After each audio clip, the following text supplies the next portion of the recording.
Well, there's another potential tariff fight brewing these days, but this one is not with China. It's with Europe. And it could result in higher prices for some specialty foods. As you saw, Rahel Solomon is in New York with that story tonight. For European companies at a global specialty foods convention, there is a looming threat: tariffs imposed by the U.S. and because of aerospace. This is the political gamesmanship that's going on around the world. We just came out of it with Mexico, and it had to do with immigration policy. We had a problem with China when we talked about soybeans and what happened there.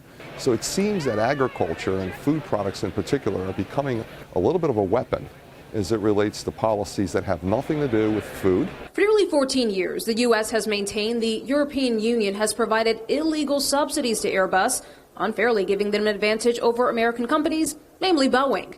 The EU claims the U.S. indirectly subsidizes Boeing with defense purchases and tax breaks.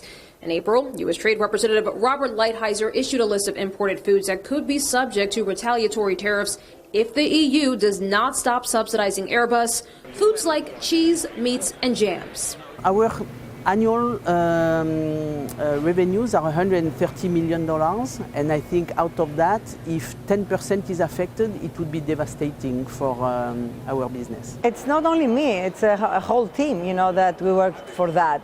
And they say, can we make it? I said, yes, of course we'll make it, but it will be more expensive for the consumers. And I think, for the homes. French, Italian, and Greek companies are most at risk, although according to a major U.S. importer, the impact would be felt across the food industry. The possible tariffs could be 100% of the product's cost, according to the Specialty Food Association. Feta cheeses, Parmigiano Reggiano, imported Gouda, imported Asiago, any fine cheese that you buy, and these are not just at Whole Foods. You find imported cheeses from everywhere, from Whole Foods to Aldi, Walmart, Wegmans, so it runs the gamut. The WTO is expected to weigh in again soon, perhaps this summer. That's what everyone is waiting for. If the decision isn't favorable to the U.S., that's when we could see those tariffs. But business owners here tell me this is a food fight they don't want anything to do with. For Nightly Business Report, I'm Rahel Solomon in New York City.